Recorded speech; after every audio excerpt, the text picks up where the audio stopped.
C'est la deuxième partie de l'émission après le journal, toujours avec mes deux invités, Samir Ourosama et Zana Sadio Hichou.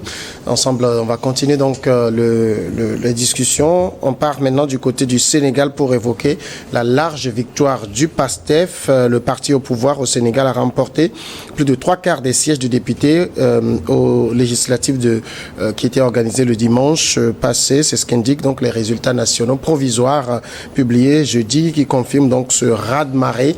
C'est ce qu'on peut qualifier de rafler la part du lion. 130 des 165 sièges du Parlement sénégalais ont été remportés par le parti dirigé par le Premier ministre Ousmane Sonko, qui obtient donc une très large majorité pour pouvoir appliquer son agenda de rupture et de justice sociale. Les chiffres quand même seront définitifs une fois proclamés par le Conseil constitutionnel qui a 5 jours depuis donc la proclamation des résultats provisoires. Ousmane Sonko, Samir Ourosama parle de plébiscite renouvelé. Est-ce que cette écrasante victoire vous a surpris? En réalité, non, parce que Monsieur Ousmane Sonko est devenu un acteur majeur de la politique sénégalaise, donc de la classe politique au niveau donc de ce pays. Et cette élection législative lui a permis de renforcer sa notoriété. Et vous avez vu un peu le climat lors des campagnes électorales. Vous savez que pour la première fois au Sénégal, vous avez un acteur politique qui a organisé une campagne électorale payante, du jamais vu dans le pays. Donc en réalité, c'est quelqu'un qui apporte une certaine innovation à la politique, une manière de dire c'est possible de faire la politique autrement au Sénégal. Ousmane Sonko, ce n'est pas quelqu'un de très riche. Il faut militer au net, c'est le slogan du net. Monsieur Ousmane Sonko a été fonctionnaire de l'État. Il a été radié donc de la fonction publique. Après, il a créé son parti politique avec quelques amis. Et il leur a fallu moins de 4 ans pour arriver à la tête du pays. Donc en réalité, cela confirme que le Sénégal est une démocratie. Le Sénégal a une population qui est éveillée et qui peut faire la différence entre tel projet et tel autre. Et là, M. Ousmane Sonko et le président Diomaye Faye ont une majorité absolue au niveau de l'Assemblée nationale. Et c'est ce qu'ils ont demandé au peuple sénégalais en dissolvant. Et quand le président Diomaye Faye a décidé de dissoudre donc l'Assemblée nationale, c'est qu'ils étaient à la recherche donc d'une majorité à l'Assemblée nationale qui leur permettrait de mettre en œuvre les différentes réformes de leur projet de rupture. Donc ils ont été élus, où le président Diomaye Faye a été porté donc à la présidence donc du Sénégal, parce qu'ils ont présenté un projet de société au Sénégal. Les Sénégalais ont aimé cela et ils ont essayé de leur donner des moyens de surplus pour leur permettre de mettre en blanc. Parce que comme je l'ai toujours dit, c'est souvent en Afrique qu'on néglige le pouvoir législatif. Le pouvoir législatif, c'est le tout à faire, comme on le dit. C'est-à-dire quand vous avez des réformes qui sont opérées dans plusieurs secteurs, des dépenses qui sont investies dans des secteurs, des actions qui sont mises en œuvre, c'est parce qu'à un moment donné, vous avez des parlementaires ou des députés qui ont adopté des lois. Vous voyez, qui ont adopté des lois et des lois ont été promulguées et qui sont mises en œuvre véritablement. Donc le pouvoir législatif dans une démocratie, c'est un pilier important. Et là, le PASTEF s'affirme comme un parti politique qui est assis sur toute l'étendue du territoire, parce qu'ils ont remporté, ils sont arrivés à la tête dans plus de 47 circonscriptions électorales, du jamais vu. Donc vous voyez, face à des coalitions, des coalitions lourdes véritablement, dirigées notamment par les anciens chefs d'État. Et là, je pense que le PASTEF n'a plus d'arguments pour dire aux Sénégalais, nous avons besoin d'autre chose. Et là, ils ont tout. Et là, il faut rapidement, ce qui est important, puisque nous nous acheminons vers la fin de l'année, il faut adopter rapidement la loi de finances 2025. On va venir au fond donc de l'après cette victoire, mais Zana Sadio Hichou, 130 députés sur les 165 du Parlement. On peut dire qu'aujourd'hui, la grande majorité des Sénégalais ne jurent que par le PASTEF. Oui, d'autant plus que lorsque vous voyez la manière dont les derniers mois de M. Macky Sall au pouvoir, tout ce qu'il a fait comme qu'il a posé comme acte, il a donné plus de crédibilité à monsieur comment dit-on Ousmane Sonko. Il lui a donné beaucoup plus de crédibilité. Et ensuite, lorsque le duo Diomaye Faye et Ousmane Sonko ont pris le pouvoir, il s'est posé la question d'avoir les moyens d'asseoir la politique, les promesses électorales qui ont été faites. Et face à ce blocage qu'il y a eu au niveau de l'Assemblée nationale, il fallait rechercher cette majorité-là nécessaire pour mettre en œuvre et exécuter leur programme. Et ce qui a été fait, mais l'intérêt de ce résultat-là, ce que ça nous enseigne comme leçon, c'est la dynamique. C'est la dynamique un peu des élections générales. On a connu cela au Togo avec le couplage des législatives et des locales, c'est-à-dire plus le temps est restreint entre deux élections, les résultats ne surprennent pas. Lorsque vous prenez les résultats des élections présidentielles au Sénégal, vous prenez les résultats des élections législatives récentes, vous voyez qu'il y a une certaine dynamique qui a été enclenchée. Donc, cela demande l'intérêt, n'est-ce pas, d'aller vers les élections générales, comme c'est le cas dans beaucoup de pays anglo-saxons, et cela permet d'avoir la même dynamique, comment on appelle ça, observée au présidentiel, la même chose au niveau des élections législatives et éventuellement la même chose si tout ça s'est couplé avec les élections municipales. Ce qui fait que cela permet d'éviter les crises institutionnelles où vous voyez cet éternel duel entre l'Assemblée nationale et puis le groupe et puis l'exécutif, etc., qui mène parfois à des votes de défiance, à des dissolutions de l'Assemblée nationale, etc. C'est vraiment intéressant d'organiser des élections générales qui permettent d'enclencher une certaine dynamique populaire. Là, le peuple donne les moyens vraiment de gouverner, les moyens vraiment d'asseoir sa politique à celui qu'elle porte vraiment au pouvoir. Alors, je veux rappeler... En même temps, je pense qu'il faudrait apporter un petit bémol, parce que c'est vrai, on peut organiser les élections en général, mais rien n'est sûr que vous allez remporter les élections législatives.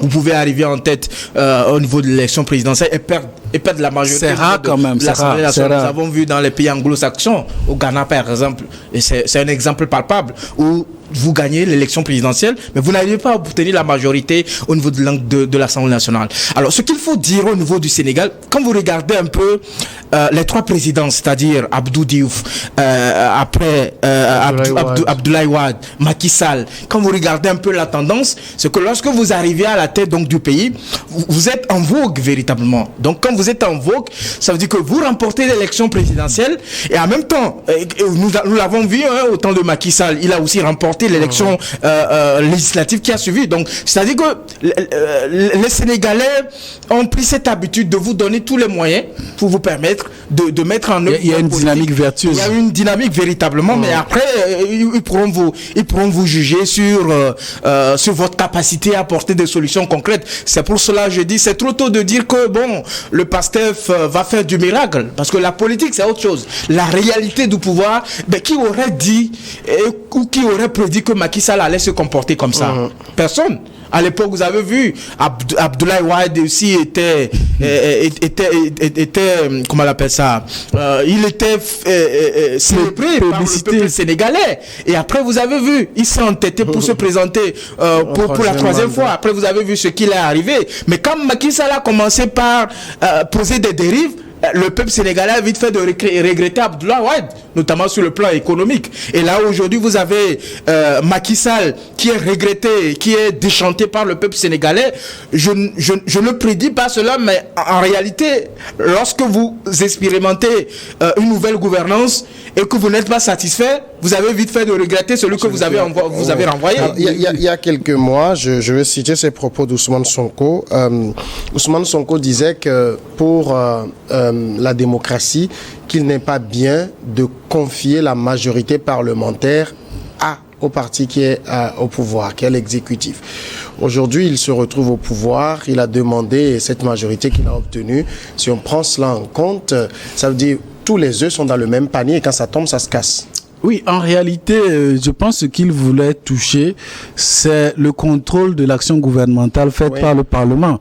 Et ça n'existe plus lorsque le parti au pouvoir a toutes les coudées franches au niveau de l'Assemblée nationale et vous voyez qu'il n'y a pas vraiment de contrôle de l'action gouvernementale parce que de toute façon c'est la solidarité au sein du parti politique, c'est le même parti politique qui se retrouve au gouvernement, qui se retrouve majoritaire à l'Assemblée nationale. Je pense que c'est dans ce sens-là qu'il faut comprendre ce que M.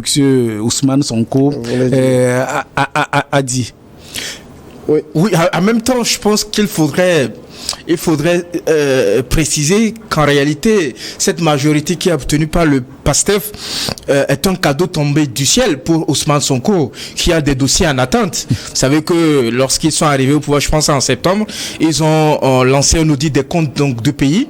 Et là, il dit que c'est un carnage total. Économiquement, le pays ne se porte pas bien, que M. Macky Sall et ses amis ont détruit le pays, ils ont maquillé les chiffres.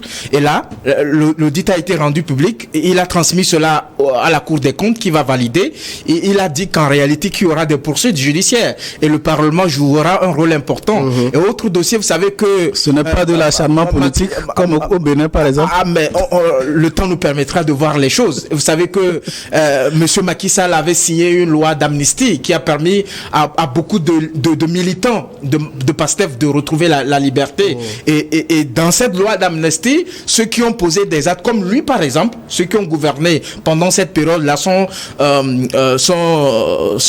amnistiés, si on peut le dire ainsi, par rapport à certains actes sont de toute poursuite. Et Ousmane Sonko, au cours de la campagne électorale, a promis qu'en réalité, il va abroger cette loi-là et que ceux qui ont posé des actes qui ont détruit donc le pays, qui ont occasionné des morts et qui ont mis le pays sur la voie de la violence, ils devront répondre donc devant la loi. Je pense que l'Assemblée nationale jouera un rôle important, non seulement dans la mise en œuvre des grandes réformes dans le cadre de leur programme de rupture, mais également sur des dossiers spécifiques comme ça, parce que, vous savez, il estime que la reddition des comptes, c'est un élément important de leur gouvernance, et je pense que le Parlement leur permettra d'avoir la main totale, et quand vous avez la main totale, des fois, ça vire, comment on dit ça, à la dérive, véritablement. Justement, et l'après, parce que là, aujourd'hui, c'est une majorité très confortable, 73% du Parlement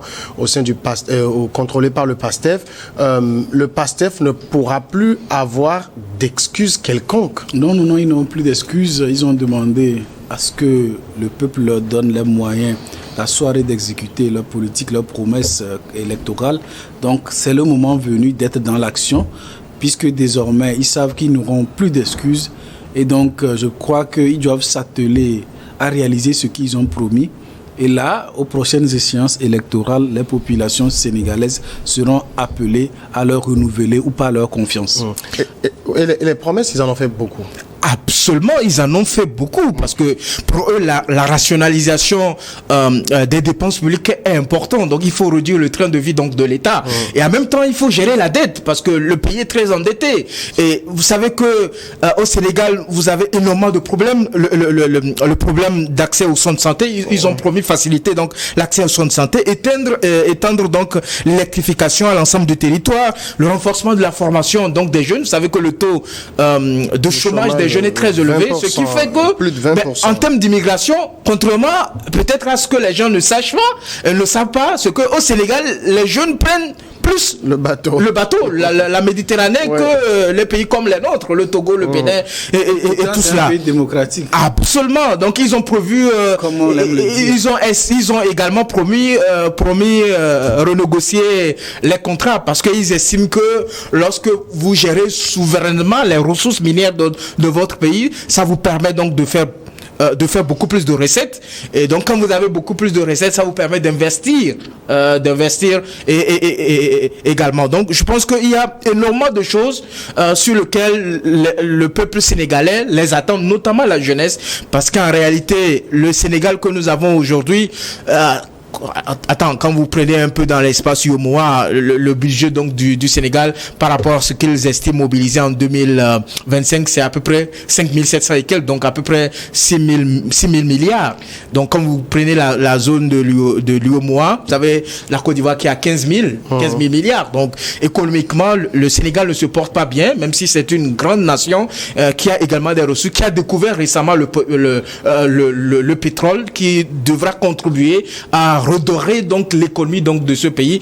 Beaucoup d'attentes. Moi, je crains que les Sénégalais ne soient pas déçus parce qu'il y a tellement d'attentes que si les résultats ne suivent pas après ces périodes électorales, je pense qu'ils vont commencer par connaître leurs premières difficultés.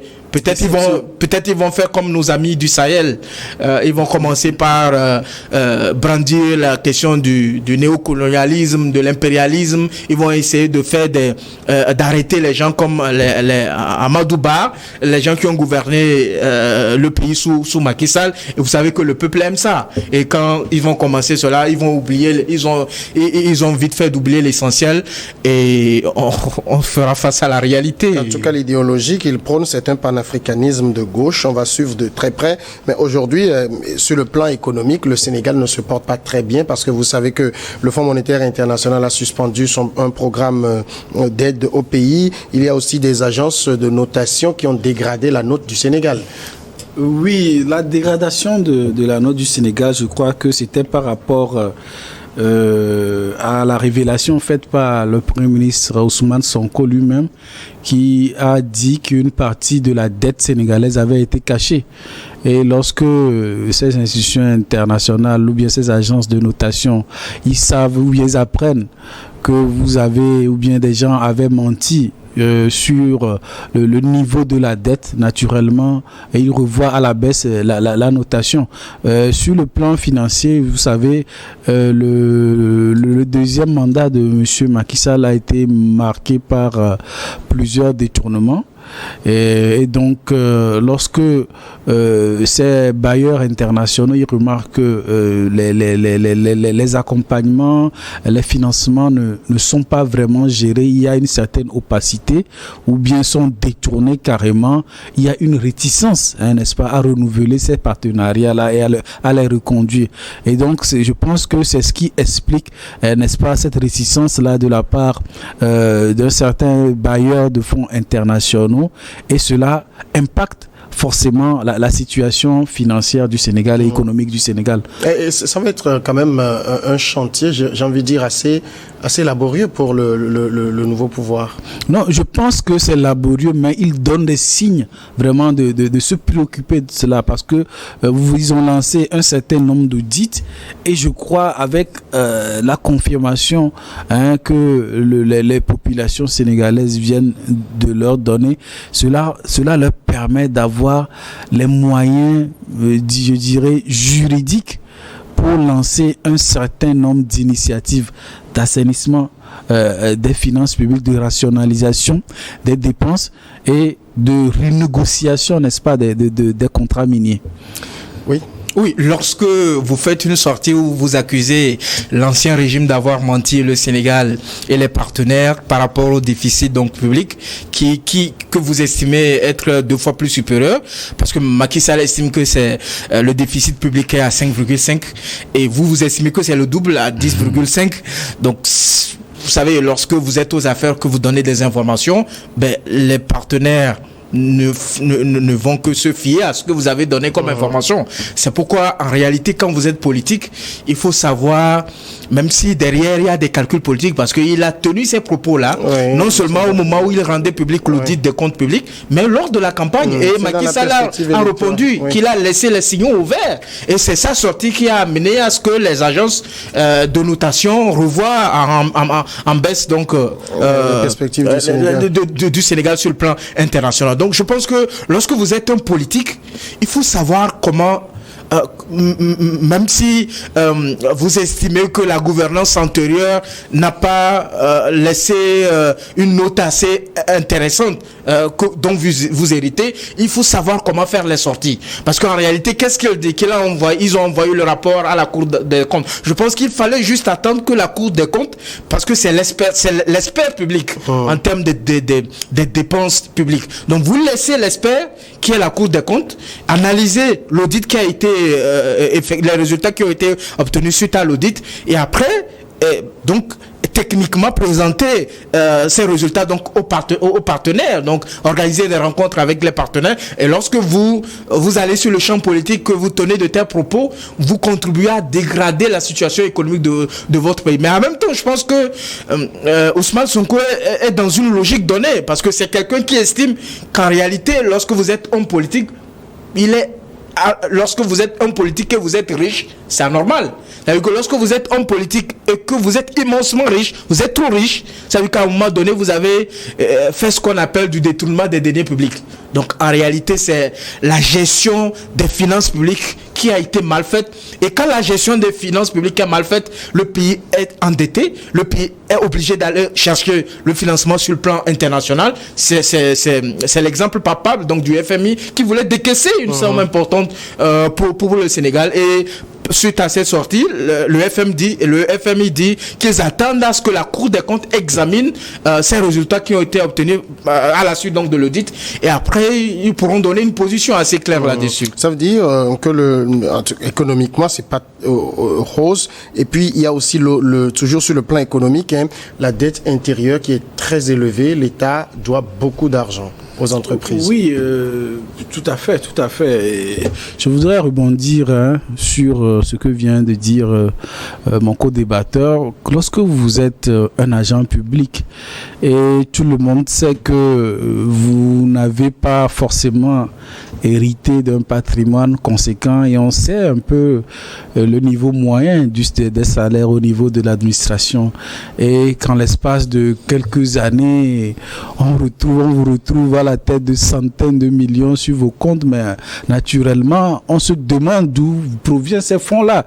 Et je pense que c'est dans ce sens-là qu'il faut comprendre les propos de monsieur Ousmane Sonko. C'est anormal qu'un agent public dont on connaît le passé, on connaît un peu le niveau de vie de ses parents, parce qu'il a eu à être aux affaires à peine 5 ans, à peine 7 ans, il se retrouve être à la tête de centaines de millions. Mais ces fonds-là proviennent d'où? Naturellement, de détournement de deniers publics. Et donc, c'est de ça qu'il s'agit. Et lorsque vous enrichissez au détriment de l'État, vous appauvrissez l'État en vous enrichissant, en puisant dans les caisses de l'État, naturellement, les moyens de l'État ne vont plus être suffisants pour régler la dette intérieure, par exemple. Oui. Et c'est tout cela conjugué. On a un taux de chômage au niveau de la jeunesse très élevé. Ça tourne autour de 20%. On a une économie, je ne vais pas dire exsangue, mais relativement en difficulté. On a le sentier social est très vaste, et qu'on a fait autant de promesses. Il faut que les Sénégalais comprennent que le miracle n'existe pas. Ils doivent se mettre au travail. Je pense qu'ils doivent être patients. Ils doivent être patients et laisser le PASTEF, monsieur Ousmane Sonko et le président du Faye mettre en œuvre toutes les réformes nécessaires. Vous savez que en réalité, en termes de la mise en œuvre des politiques publiques, lorsque vous arrivez à la tête d'un pays comme ça, je pense que 5 ans même c'est insuffisant pour atteindre les résultats promis. Beaucoup de spécialistes disent que lorsqu'on met en œuvre une politique publique, il faut attendre minimum 5 ans pour commencer par voir les premiers résultats. Et c'est pourquoi vous voyez que certains présidents, lorsqu'ils viennent à la tête donc du pays, c'est peut-être après leur départ que vous allez voir les premiers résultats. Par exemple. Après leur départ, que vous allez voir les premiers résultats. Il y a eu l'exemple d'Abdoulaye Wade. Il y a eu beaucoup de choses que Macky Sall a inaugurées. C'est au temps d'Abdoulaye Wade que ces initiatives ont été mises en œuvre. Donc, je pense que les Sénégalais doivent être patients. Ils doivent se sacrifier également, parce que c'est pas magie. Ousmane Sonko, au cours de la campagne, a dit que tout le monde doit faire des efforts dans ce sens-là, parce que la situation n'est pas aussi stable que ça. Donc, il faudrait que les Sénégalais contribuent véritablement à atteindre donc ces objectifs-là. Et si le PASTEF veut montrer l'exemple, je pense qu'ils doivent poser des actes forts, notamment la réduction du train de vie de l'État. Il faut vraiment, il faut montrer aux Sénégalais que les officiels sénégalais sont prêts à laisser certains privilèges, et pour que ces ressources-là servent à répondre peut-être à quelques besoins et tout cela. Je voudrais aussi aborder un aspect au cours de ces élections législatives. C'est l'absence de Macky Sall sur le territoire sénégalais. Ouais. A-t-il peur de quelque chose? C'est une innovation. Est-ce qu'il se dit que lorsqu'il rentre, parce que c'est facile pour lui de rentrer, mais rien n'est sûr qu'il va repartir avec les propos que Ousmane Sonko a tenus au cours de cette campagne-là. Et vous savez, c'est un personnage assez atypique, véritablement. Il y a Damoclès sur sa tête. Absolument. Avec cette accusation de haute trahison. Absolument. Et beaucoup de spécialistes disent que, lorsqu'on a été président de la République, est-ce qu'il faut descendre aussi si bas pour être tête de liste et être de loin pour faire campagne électorale? Il voyait son navire chavirer. S'il n'intervenait pas pour sauver le minimum, parce que les rats quittaient déjà le navire. Donc c'est une autre réalité, au fait. C'est-à-dire que vous avez aussi ces problèmes-là sur notre continent. Lorsque vous créez un parti politique, vous savez que c'est difficile de laisser le parti politique. Ça devient une propriété de famille. Vous avez vu l'exemple d'Abdoulaye Wade. C'est pratiquement une propriété de famille, de père en fils. Et sur le continent africain, vous avez cette réalité-là un peu partout. Donc, lorsque vous créez le parti politique, c'est en même temps peut-être votre fonds de commerce.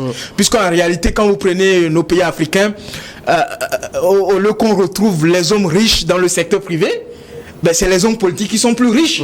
On se demande finalement où est-ce qu'ils trouvent leur argent. Alors justement, il évoque ceci, on va terminer par là. Macky Sall s'est personnellement impliqué, même s'il faisait campagne depuis le Maroc.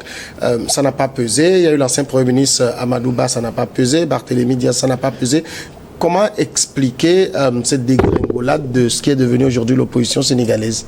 Non, c'est parce que cette opposition sénégalaise que j'ai incarnée par un certain Macky Sall et autres, les populations ont été déçues par les réalisations qui étaient nettement en deçà des attentes et des promesses qui ont été faites en amont. Je pense que c'est cela qu'il s'agit. Donc aujourd'hui, l'individu qui se présente aux échéances avec tel projet, on vous a vu aux affaires, on a vu comment vous avez conduit la gestion publique, on a vu les résultats que vous avez obtenus. Donc aujourd'hui que vous êtes dans l'opposition, mais votre projet, est-ce que ça peut encore séduire? Est-ce que ça peut encore pousser à l'adhésion?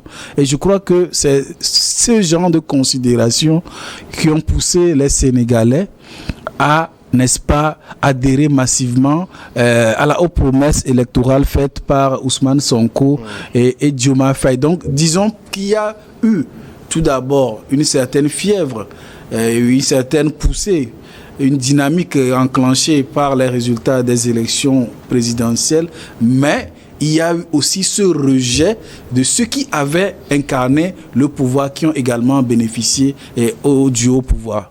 On va passer au dernier sujet, c'est le Togo. On parle donc de l'occupation des réserves administratives. Une enquête a révélé que 68% des réserves administratives de l'État sont occupées dans le Grand Lomé, occupées illégalement. L'opération a été couvert les 13 communes du district autonome du Grand Lomé. Et d'après donc les résultats communiqués donc à travers un communiqué conjoint des ministres de l'administration territoriale, des ministres de l'économie et des finances et de l'urbanisme, cette occupation illégale des domaines publics freine la mise en œuvre des projets d'intérêt général. Et donc les terrains concernés auraient dû être destinés à des infrastructures publiques telles que des marchés, des écoles, des hôpitaux ou encore des complexes sportifs. Et face donc à la problématique, le gouvernement veut reprendre la main d'ici 12 mois. Mais Oro Samir Sama, je sais qu'il y a un principe du droit qui dit que nul ne peut se prévaloir de sa propre turpitude. Aujourd'hui, si vous faites l'état des lieux des réserves administratives, bien sûr c'est occupé, mais certains les occupent avec titre foncier et c'est l'État qui délivre les titres fonciers. Mais la question qu'on doit se poser, est-ce qu'on est obligé dans un État qui fonctionne normalement de faire une campagne de recensement des domaines de l'État pour savoir que les réserves administratives sont occupées illégalement. Mais dans notre pays, nous avons des services techniques qui sont censés gérer quotidiennement les biens de l'État, notamment les domaines de l'État. En réalité, lorsque le président de la République demande au ministre des Finances, par exemple, ou au ministre de l'Urbanisme, faites-moi le point des domaines de l'État dans la zone du Grand Lomé. Le ministre de l'Urbanisme ne doit pas dire au chef de l'État que, monsieur le président de la République, donnez-nous le temps, nous allons organiser une campagne de recensement des domaines de l'État et après nous vous ferons le point.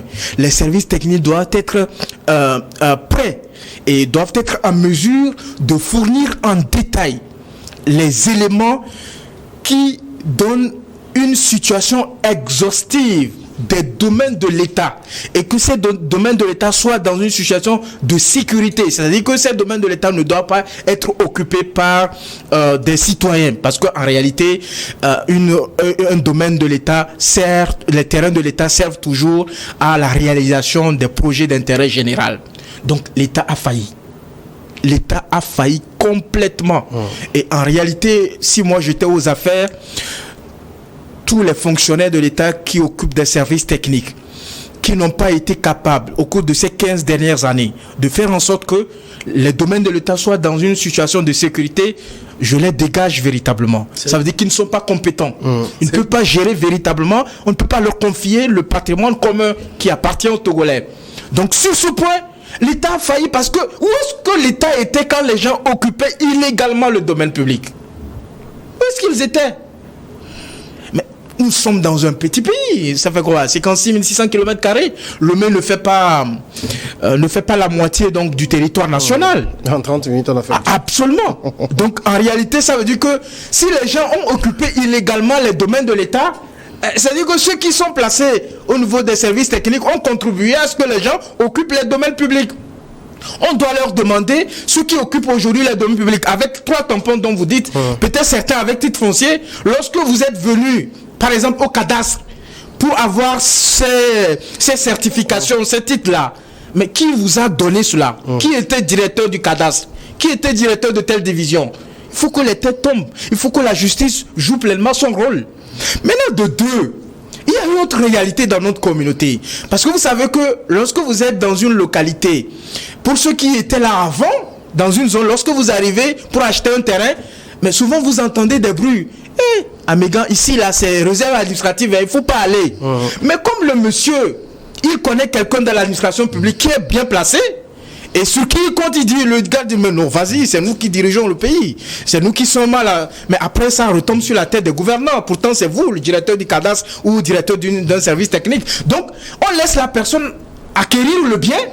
La personne va aller au niveau de la direction. Comme il n'y a pas un contrôle, la personne va faire les formalités, il obtient les papiers, après on dit oui, on dit réserve administrative, mais nous on a l'étude foncière, sauf que ce terrain dont vous avez occupé peut-être en 1980, elle a été déjà identifiée par l'État en 1970 ou en 1960 comme une réserve administrative. De vous à l'État, qui est fautif?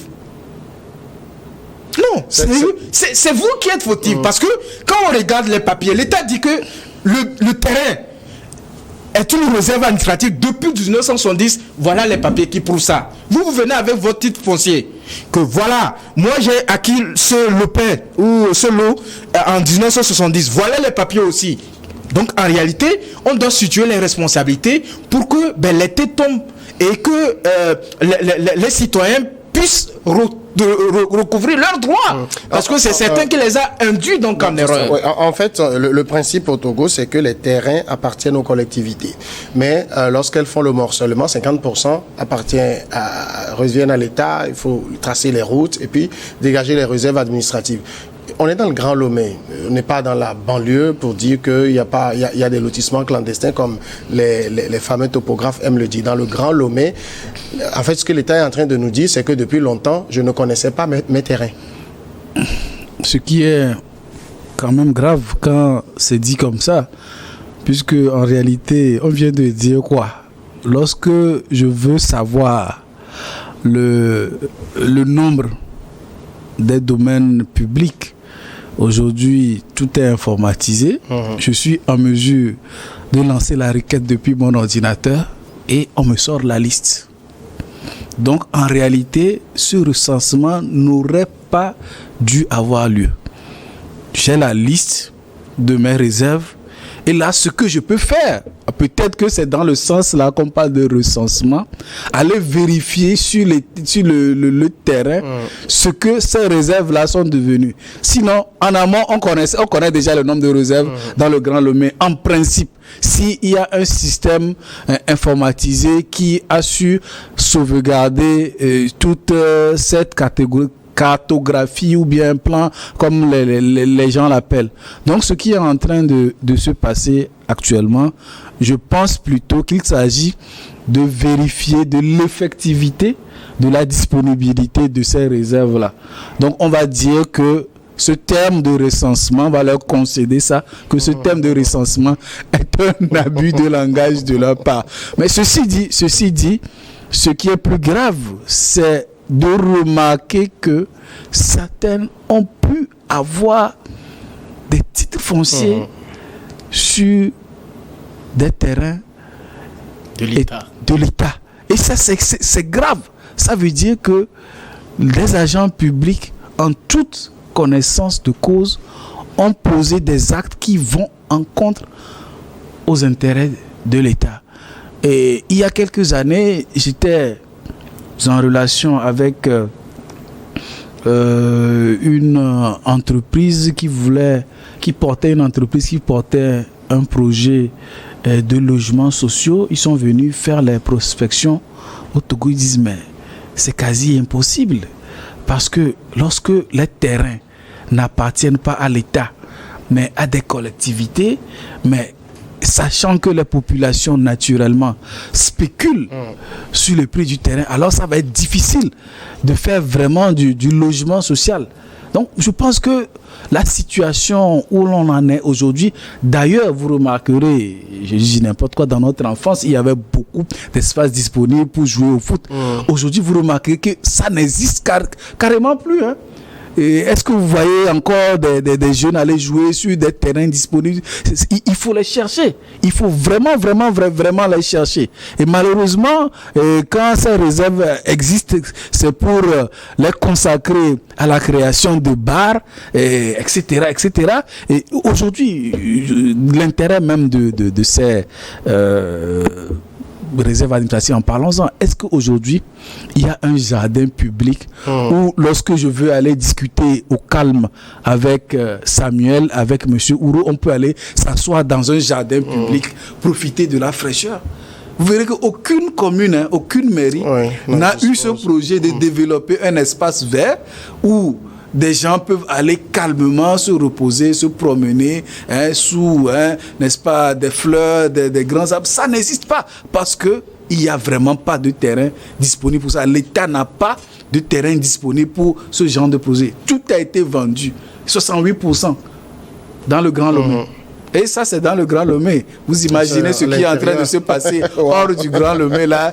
Lorsque vous allez à Thiévier-Davier, là, il y a tellement de conflits fonciers là-bas que... Alors, lorsque l'État dit qu'il accorde un délai de 12 mois aux occupants pour libérer ces parcelles concernées, si la personne a comme nous le disons, a des papiers, a un titre fourni par l'État, c'est un peu comme si l'État agite un épouvantail qui finalement ne va faire peur à personne. Parce qu'après, on va entrer dans des procès interminables et l'État ne peut pas se prévaloir de dire votre papier, il est faux. Mais monsieur Samuel, en réalité, lorsque vous possédez des papiers sur une réserve administrative, vos papiers sont nuls et de nul droit. C'est l'État qui l'a délivré. Non, mais c'est nul et de en nul réalité, droit. On ne c'est peut pas nul. se prévaloir d'un document qui est du faux à la base. On ne peut pas se prévaloir. Délivré par les gens disent que le titre foncier est inattaquable. Mais il y a des limites. Il y a des limites. À condition d'être de bonne foi. Je comprends ce que vous dites. Tu ne peux pas te prévaloir les titres fonciers sur un domaine de l'État. Quand vous venez chez nous pour acheter des terrains, c'est les collectivités qui vous les vendent. Elles ne vous disent pas que c'est une réserve. Vous avez acheté, vous êtes allé au service compétent pour faire les papiers. Vous êtes supposé aller. Oui, vous êtes allé. Si vous avez un titre, c'est que vous y êtes allé. Vous êtes supposé être allé. Le service vous a délivré tous les papiers en bonne et due forme. ça vous rassure. Après, vous êtes propriétaire de votre terrain, vous avez bâti. Monsieur Samuel, est-ce que vous savez que lorsque vous retrouvez devant le juge et l'opportunité est donnée au juge de statuer sur une affaire où l'intérêt général et un intérêt particulier sont en jeu, mais quel est le choix du juge? Quel est le choix utile que le juge peut faire lorsque l'intérêt général est en jeu face à un intérêt privé? Mais moi, je peux estimer que l'État m'a induit en erreur. Mais, en réalité, il doit me dédommager, si après il veut reprendre sa chose, d'accord. L'État a le droit de faire respecter l'intérêt général. Parce qu'en faisant cela bénéficie à un grand nombre de personnes. Imaginez, lorsque l'État dit que ces réserves administratives servent à la construction des infrastructures, un hôpital. Lorsqu'on érige un hôpital dans une localité, vous imaginez combien de personnes vont fréquenter cet hôpital et vont pouvoir être prises en charge par rapport à un certain nombre de pathologies. Lorsqu'on met en place une école, vous imaginez combien de personnes vont être scolarisées dans cette école. Lorsqu'on met en place un terrain de football, vous imaginez le nombre de loisirs que cela va créer. Comparativement à vous, qui voulez ériger une maison là-bas pour habiter. Vous, votre intérêt particulier, parce que vous êtes seul, comparé à un grand nombre de personnes qui vont pouvoir jouir donc de ce bien-là, mais le juge a vite fait de situer les responsabilités de dire qu'en réalité le terrain revient à l'État. Oui, mais le sens de ma question, c'est-à-dire l'État semble dire ici, vous avez 12 mois pour quitter, comme si on pouvait juste quitter comme ça. Mais il faut être dédommagé. Peut-être je vais vous surprendre. L'État le monopole de la violence légitime. L'État est trop clément. L'État est trop clément. Parce que, en réalité, le jour où l'État découvre que vous occupez un espace public, un domaine de l'État, le lendemain, on a vite fait de vous renvoyer de là. On a vite fait de vous déguerpir. C'est-à-dire que, il ne faut pas que les gens confondent deux choses. C'est-à-dire que vous imaginez dans une situation où vous avez acquis votre bien, votre terrain, votre immeuble. Et donc, vous avez acquis ce bien-là. Et donc, ça rentre dans ce qu'on appelle le bien privé. Donc, si l'État veut exproprier votre bien, et pour cause d'utilité publique, parce que le bien vous appartient en tant que bien privé, si l'État veut exproprier votre bien pour cause d'utilité publique, là on peut parler d'indemnisation, parce que dans le droit des domaines publics, on parle de l'imprescriptibilité, l'inaliénabilité, donc du bien public. Ça veut dire que vous pouvez rester là-bas pendant 50 ans, pendant 100 ans. Le jour où l'État se rappelle ou découvre que vous occupez un bien qui lui appartient, le lendemain, on a vite fait de vous renvoyer. Mais ce que moi je peux trouver qui est un peu qu'on peut faire mieux d'ailleurs, je pense qu'un communiqué n'est pas adapté à la gestion donc de cette affaire. Je pense que les ministres peuvent prendre un arrêté interministériel ou un acte réglementaire, peut-être envisager un décret, je ne sais pas quoi, définir donc les dispositions spécifiques liées à ces situations où les gens occupent des terrains depuis 50 ans, ou je dirais depuis 20 ans, depuis 30 ans. Et comme vous savez, l'État c'est aussi le social. Donc l'État peut ne pas fermer toutes les portes. Et l'État peut dire pour l'apaisement social, pour la cohésion sociale, on va trouver peut-être des solutions médianes à ces personnes qui disposent des titres, parce que c'est l'agent public qui a induit ces personnes en erreur. Donc l'État prend la responsabilité sur elle de trouver des solutions médianes à ces personnes-là qui, pour certains, occupent ces terrains depuis 30 ans, 40 ans, essayent de trouver des solutions pour ne pas créer une tension sociale véritablement. L'État peut le faire, mais il ne faut pas que les gens pensent que c'est un droit acquis. Oui, justement. Alors aujourd'hui, parce que ça aussi, ça nous amène à nous prolonger, à faire une projection vers l'intérieur. Vous l'avez dit tantôt, la situation elle est pire parce que le lotissement n'est pas encore très officiel. Il faut déjà que l'État commence par réagir par rapport à cela.